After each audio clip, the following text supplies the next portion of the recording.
Hi, my name is Matt Covert. I am a community planner with the Capital Area Regional Planning Commission. Thanks for tuning in to our presentation about A Greater Madison Vision. First, a word about the name. Why A Greater Madison Vision? How do we communicate what the region is in a way that makes sense to people both within and outside the region? There are 50 capital regions in the U.S., so capital region may not work very well. Dane County conveys county government as well as the area itself. 4 lakes, too focused on one particular geographic feature of the region. South Central Wisconsin, too boring. No, like the Greater Madison Chamber of Commerce, Greater Madison Visitors and Convention Bureau, Urban League of Greater Madison, and the Madison Region Economic Partnership, Greater Madison best communicates the overall region. The Greater Madison Vision clearly communicates this is not just the city of Madison, but the broader region. A Greater Madison Vision aims to develop a shared regional vision and plan for growth. When we say growth, what are we talking about? Well, we know the region's population has been growing and will likely continue to grow. How many people do we need to plan for, and how do we wrap our heads around what this growth looks like? First, a note about what we mean when we say the Greater Madison Region. What is a region anyway? Well, the Capital Area Regional Planning Commission's jurisdiction is limited to Dane County, but a regional vision and plan should take into account the larger functional area. But it's not enough to just look at counties, although Dane County and the surrounding counties do share a lot of resources in transportation. After all, those sensitive environmental areas don't stop at county, town, village, or city borders. We also share our natural resources. Farmland, shown here in yellow, wetlands, shown here in light green, pasture land, shown here in pink, woodlands, shown in dark green, and water, shown in blue. A region is united by an economy, its transportation systems, its culture, its natural resources, among many others.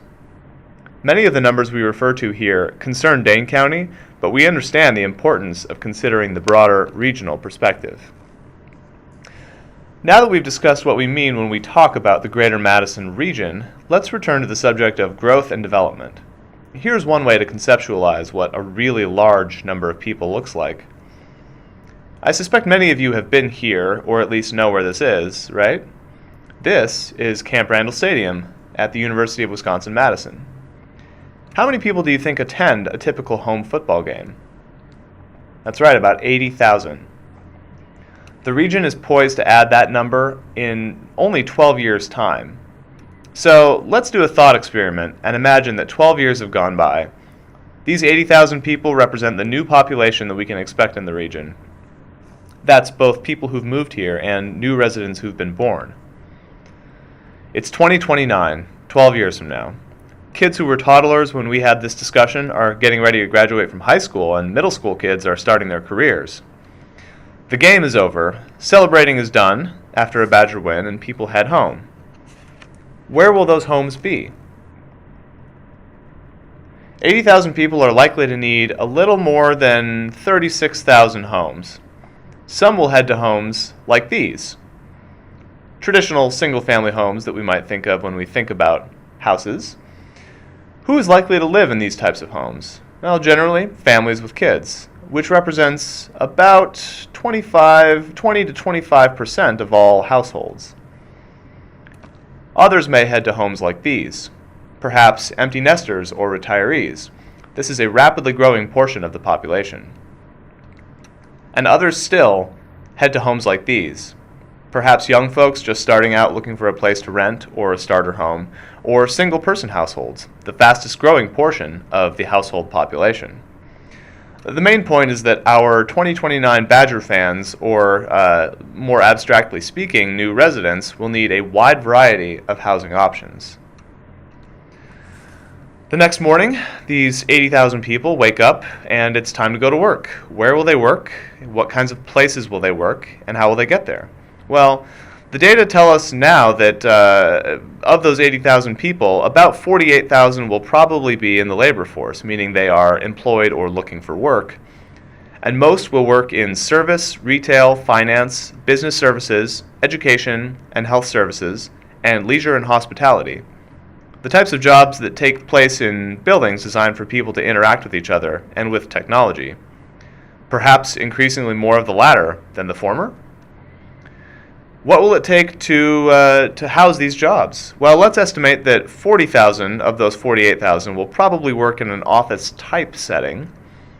If each employee needs 50 square feet, which is down from 300 from a decade or so ago, we will need 2 million square feet more of office buildings. And when not on the job, where will they shop? Where will their kids go to school? What about municipal buildings, parks, churches, and other civic institutions? And how will everybody get around? When it comes to commuting to work, most people today in the Greater Madison Region drive alone, and the rest ride the bus, take van or carpools, walk, or bike. If the new residents who are in the labor force choose the same modes of commuting as today, that means there will be 36,000 more cars on the roads going to and from work in only 12 years' time. Of course, the future is likely to be different than the past. More people bike and take the bus today than 20 years ago, while walking and carpooling are down a bit. Who knows what the future will bring? It makes planning for the future a bit challenging. More on that in a little while. Then there's all of that infrastructure beneath our feet and behind our walls. As we've seen, a Camp Randall's worth of additional people requires a lot of homes and businesses. And that's to say nothing of the public investment for schools, roads, and sewer and water infrastructure. All that construction will require billions of dollars of new investment. Decisions have to be made about how those billions of dollars get spent, for what, and where. The lifespan of those investments are decades, sometimes as many as 50 or 60 years, so the decisions are very significant. And who makes those decisions, and how? To a large extent, decisions are based on market forces. What's the demand for what types of space, what can be financed, and what can get approved. But all of that happens through the lens of public decision-making. Private sector decisions are guided, or some might say constrained, by government rules and requirements. Governments make decisions for the most part at the local level in forums like these. Planning commissions, city councils, village boards, town boards. But on what basis are they making those decisions? Well, communities create plans. Those plans inform laws like zoning and subdivision ordinances that aim to promote the common good. These rules govern types, size, locations, and uses of buildings and roads that affect where and how we live, work, and play. Our system is set up for local control of land use decision-making. Why? Because local bodies like these are closer to the people and thus more accountable. It has been made very clear that residents of a local village, for example, don't want a body like the Regional Planning Commission telling them how and where they can grow. At the same time, multiple decision makers present challenges for tackling regional issues. There are 62 local governments in Dane County and many, many more in the larger Madison region beyond just the borders of Dane County. Each of those governments has at least 2 decision-making bodies that deal with growth and development issues. That adds up to well over 100 decision-making entities. I think actually the city of Madison has 100 by itself if you include neighborhood associations. Remember those billions of dollars that will be spent to house and move residents and workers? The sum total of all these decisions will shape how the billions of dollars get spent. That will affect how the region performs on things that affect our lives. Now consider that in the next 25 or 30 years, there may be the equivalent of more than 2 Camp Randall's worth of growth. And we can imagine that the sum total of those decisions matters for regional issues that affect us all. That's why regional planning commissions are established. This need to work together to meet challenges that transcend municipal boundaries was explicitly identified in Governor Doyle's executive order establishing the Capital Area Regional Planning Commission. So what challenges do we face that may transcend those boundaries, that are influenced by the sum total of hundreds of local decision-making bodies? Well, to start, protecting our nature and outdoor enjoyment. As we grow, we need to make sure that our collective decisions preserve and enhance our healthy and beautiful natural resources. In many ways, we are a leader in these challenges, yet challenges still remain. removing excess phosphorus that causes algae blooms in our lakes, and groundwater withdrawal that reduces stream flow. On another level, how we grow also has an impact on how much energy we use and how many greenhouse gas emissions we release. The science is clear: these greenhouse gases contribute to climate change and are only one of the major challenges we face. Another major regional challenge is people getting where they need to go on time. We travel in a regional transportation system. The sum total of those decisions makes a big difference for how we get around and whether we get there on time. Decisions made in those local government bodies can help us create more or less crowded and congested transportation networks. We can't make congestion magically disappear by working together. On the other hand, in an urban setting, congestion can be valuable. But we can, however, influence how crowded roads become and the number of viable choices we have for getting where we need to go, not just cars, but other transportation modes as well. Another major issue of regional concern that's been making headlines lately is housing prices. The total of our decisions determines whether we can meet our housing needs for the future, and for the present for that matter. Will local decisions provide enough and the right kind of housing? Members of Generation X are currently driving much of the home buying market. However, looking 10 years out, the biggest surge in housing demand will come from millennials. Without enough supply and the right kind of supply, housing prices may continue to increase faster than incomes, as has been the case in the Greater Madison Region of late. And many people of all generations are finding it harder and harder to find affordable housing, meaning pay less than 30% of their income in rent. 1/3 of households in the Greater Madison Region pay more than 30% of their income for housing. In fact, there are 12,000 very low-income households that pay more than half of their income in rent. It makes it very hard to get ahead or save for other things you may need to do when so much of your income is going toward rent. Local governments also care quite a bit about this from a cost perspective.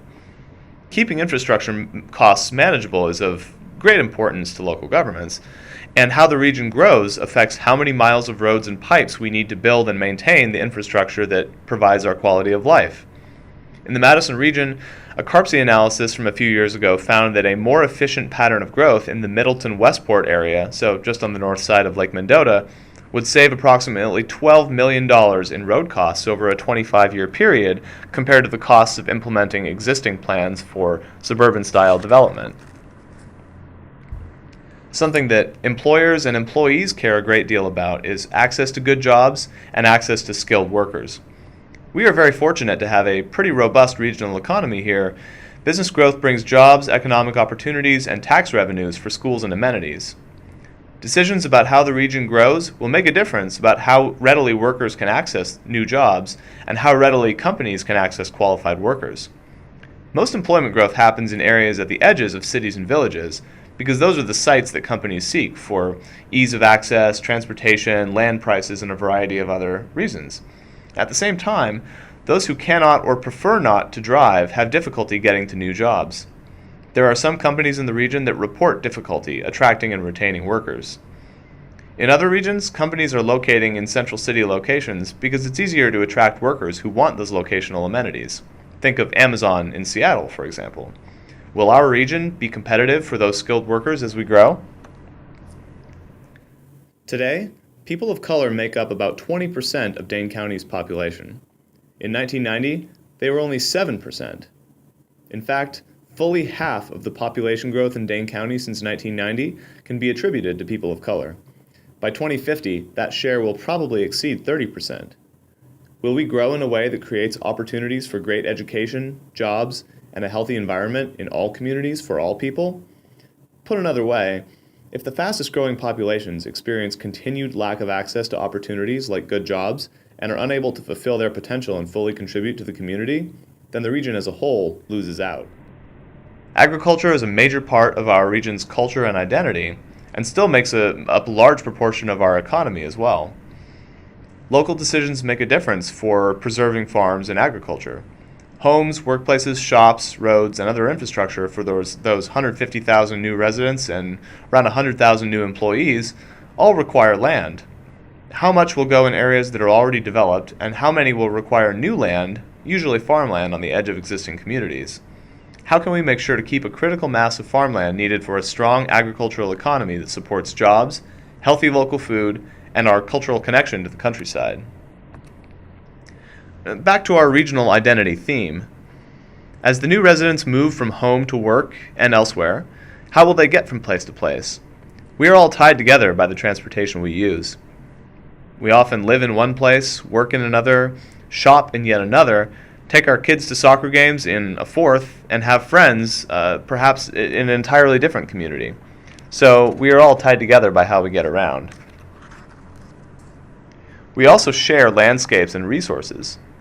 Water on the surface and underground flows with not a thought to municipal boundaries, and our soil, trees, grasses, and air likewise respect no invisible line on a map.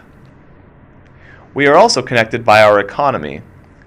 This graphic shows locations of farmers who sell at the Dane County Farmers Market on Saturdays.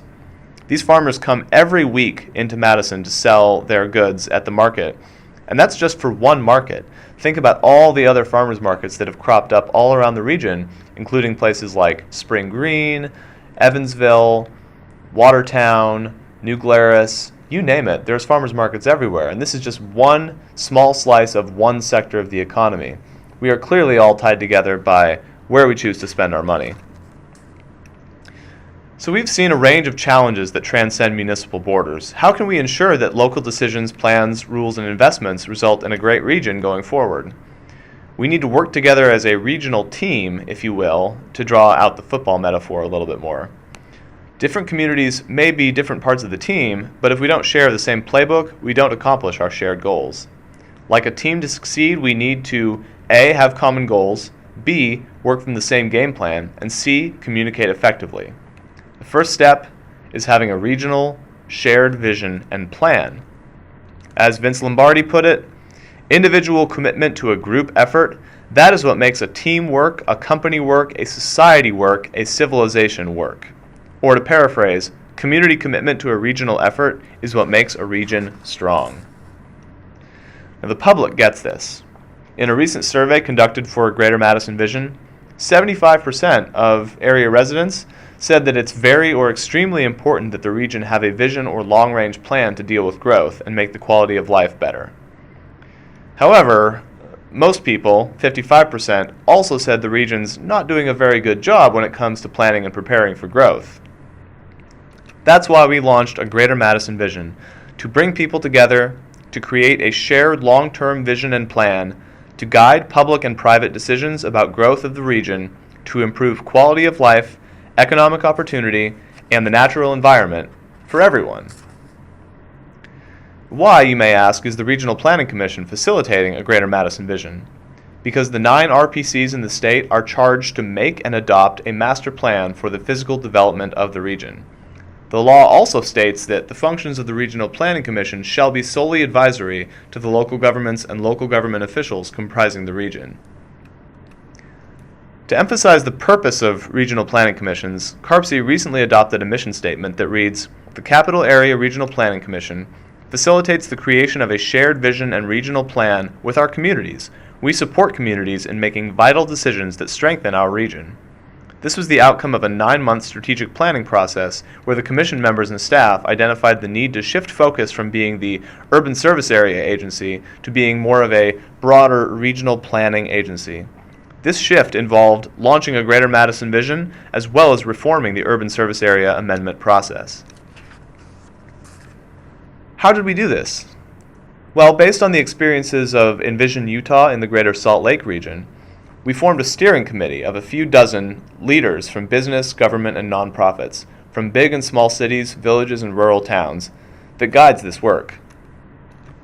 Then, we surveyed the public, as I mentioned before, to learn what they see as the most critical regional issues and to express their values and priorities. What they told us is that regional challenges include access to good jobs, affordable housing, healthcare, poverty and income inequality, reducing racial disparities, enhancing a sense of community, cultural diversity, and personal security. And we're reaching out to engage leaders and the public. There are many ways to participate. You can come to our events or arrange a presentation. We are also exploring the driving forces that will shape our future. In addition to the many challenges we face related to growth and development, we also face changes from driving forces of technology, society, the environment, the economy, and the political situation. As I noted, we can't predict the future, but we can prepare. Understanding the range of potential and plausible futures helps us plan and prepare for the future. We will conduct workshops on these driving forces where we identify them, how likely they are to occur, and how big of an impact they will have. We would love to conduct a workshop for your group. Please contact us at www.agmv.vision or send an email to mattc@capitalarearpc.org. You can connect with us on our website, through Facebook, where we post at Greater Madison Vision, and on Twitter, where our handle is @AGM_Vision. I'll provide these again at the end in case you didn't catch that. We are also working to engage kids, who are, after all, the ones most heavily impacted by the decisions we make now. We partnered with the Hip Hop Architecture Camps in February, where kids designed neighborhoods and created music videos to express their thoughts about the built environment. We are also creating a computer game, a simulation, that helps people explore issues of regional planning and tell us what their priorities are about how we grow and develop. We are working with the UW Center for Education Research here at the UW-Madison to create an environment where you can click on areas of the map. As you can see here, it's a map of Dane County that we've divided up into several corridors and several types of areas. You can change land uses from one type to another and see how those changes affect growth by looking at the indicators on the right side of that map. The goal is to try to satisfy a number of different stakeholders who are interested in one or more of these indicators, and to really see how challenging of a task it is to try to balance competing interests in an area as large as a region. We would be happy to conduct a game event for your group as well. Please contact us if you'd like to be involved. All of this input will be channeled into an effort to create alternative scenarios. Now, what's a scenario? Basically, it's a story about the future. We can create a lot of pretty looking maps, but a scenario has to tell a story that combines values and external driving forces into a plausible and compelling scenario that people find expresses both their values and their expectations for the future. We will conduct a large scenario polling exercise in October, November, and December of this year, 2017, and we can't wait to get involved. More information will be coming out with that as we move through the summer. The ultimate goal of a Greater Madison Vision is to create a vision and plan that is so compelling that people feel ownership in it and commit to achieving it. That's not just leaders and decision makers, but also the general public. We've spent the last year laying out the groundwork for a Greater Madison Vision, working with the steering committee, preparing our engagement and work plan, developing tools and communications. This year, we are exploring our options and choices for growth and development. You will have many opportunities to examine these choices and contribute your ideas and opinions. The community conversation will happen at workshops and meetings and online at agmv.vision and our social media pages. With choices examined through many community conversations, the steering committee will work to prepare a vision and plan for review and input, leading to a final vision and plan in 2018. Going forward, after the plan is adopted, this is intended to be a living document, not one that sits on a shelf for 20 or 30 years until the next plan is created.